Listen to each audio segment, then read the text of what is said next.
रोज रोज हर एक चीज का क्लियर वेरिफिकेशन के लिए अंशु से पूछ लो, अंशु से पूछ लो, मैं ऐसे नहीं कर पाऊंगी। एक चीज मैं आपको क्लियरली बोल रही हूँ, आज कोई बात है तो उसको एक दिन करो, क्लियर कट बात करके खत्म करो। फिर ये ऐसा नहीं कि यार आधी आधी करके रोज के रोज करना है आपको, ये चीज मेरे से नहीं हो सकती है। मैं आपसे ये चीज बोल रही हूँ आज, और लास्ट टाइम मैं ये वीडियो बना रही हूँ अपना, उसके बाद मैं आपके लिए कभी कोई वीडियो नहीं बनाऊंगी, ठीक है।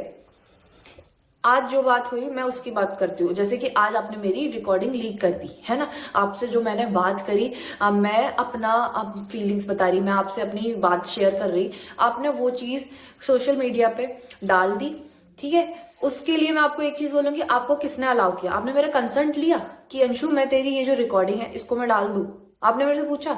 आपने मेरे व्हाट्सएप को, अपने जो वो मैकबुक था उसमें आपने, मतलब मेरा खुल रहा था व्हाट्सएप, उसमें से आपने पापा की जो वीडियो भेजी थी उसको आपने डाल दिया यूट्यूब पे कि देखो ये स्कूटी ले रहे हैं, इनको कितनी खुशी है, ऐसे करके आपने डाल दिया। आपको पता है पापा पल्सर नहीं चला पाते, वो ओवरवेट है, वो पल्सर नहीं चला पाते, कार चलाना उनको आता नहीं है, ठीक है, पैदल जाए वो ऑफिस।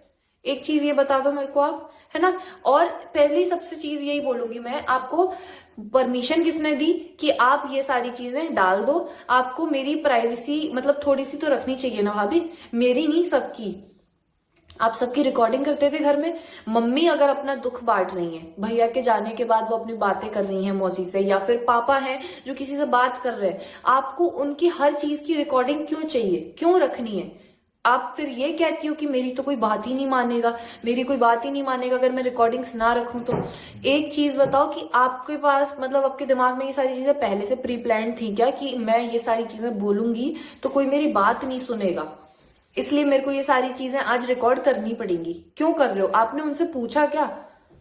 हमारा कॉन्स्टिट्यूशन हमें अलाउ नहीं करता कि किसी की भी प्राइवेसी को हम ऐसे डिस्टर्ब करें। क्या मैंने आपकी और आपकी मम्मी की कभी बातें रिकॉर्ड करी, या फिर आपकी आपके भैया की बातें कभी रिकॉर्ड करी? आपके फैमिली मेंबर्स से जिसकी बातें हो रही हैं उनकी कभी रिकॉर्ड करी? ये बता दो आप। नहीं करी ना। और ना ही मैंने आपकी या मेरी रिकॉर्डिंग कभी कोई जो है वो मैंने ऐसे बताई जो आज आप ये सारी चीजें कर रहे हो।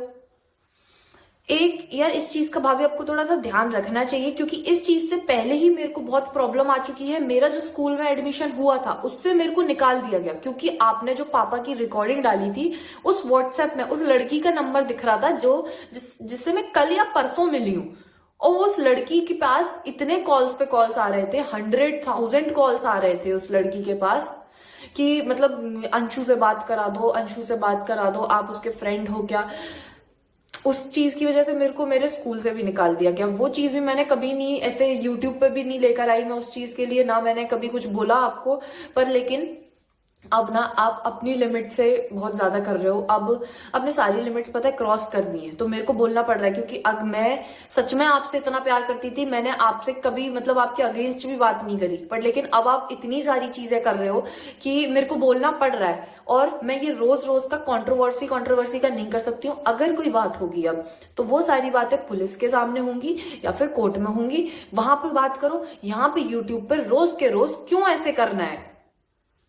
और भाभी आपने जो इतना बड़ा इल्जाम लगाया पापा पे, आप उसके लिए मेरे को पूछते हो कि भाई अंशु ने उस चीज पे भी कुछ नहीं बोला। अंशु से पूछ लेना ऐसा होता था कि नहीं होता था। तो मैं आपको एक ही चीज बोलूंगी, मैं उस टाइम पे कितने ईयर्स की होंगी, 13 ईयर्स की होंगी अगर, पर लेकिन फिर भी आपको ऐसा फील होता था तो आपने अपने मम्मी पापा को क्यों नहीं बताया? आपको अपने मम्मी पापा को बताना चाहिए था ना। अगर आप उनको बताते तो वो आपकी हेल्प नहीं करते, आपको सपोर्ट नहीं करते, क्या नहीं करते, वो आपको फिर उस घर से निकालते। अगर आपको ऐसा दिक्कत आती है, आपको प्रॉब्लम हो रही कि आप पे बुरी नजर डाली जा रही है, तो भाई वो आपको उस घर से निकाल देते। क्यों कराते वो मोनू भैया से शादी आपकी दोबारा? नहीं कराते ना वो। क्यों नहीं बोला? पता है मैं भी 15 साल से रही हूँ, मैं छोटी सी एज से रही हूँ बहुत, मेरे को तो कभी इनसिक्योर फील नहीं हुआ। आपने मेरे और पापा के लिए जो बोला चीज, मेरे को क्यों नहीं सुनाई दी वो चीज आज तक? मैंने क्यों उनके मुंह से कभी नहीं सुनी? आपको किसके मुंह से सुनाई दी मेरे को? आप इतना चीज बता दो, है ना, कि आपको किसके मुंह से सुनाई दी? मेरे को आज तक उनके मुंह से कभी सुनाई नहीं दी ये चीज, ना मैंने कभी कहते हुए सुना। पर लेकिन अगर आपको सुनाई दी तो किसके मुंह से सुनाई दी? किसने आपसे ये चीज बोली?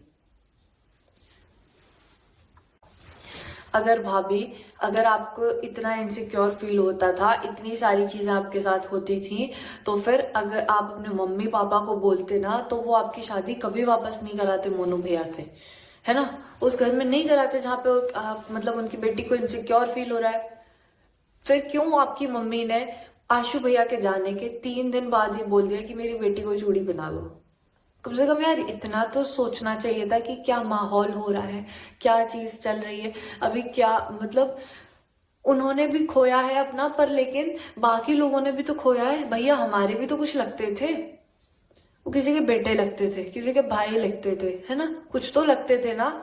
हमने भी तो खोया है, माना उनको दुख है, पर लेकिन भाई हमें भी तो दुख था। थोड़ा सा इतना तो रुकते कि हम उस चीज से उभर पाए। आपकी मम्मी को इतना भी वेट नहीं हुआ कि वो 3rd डे ये चीज बोल रही है।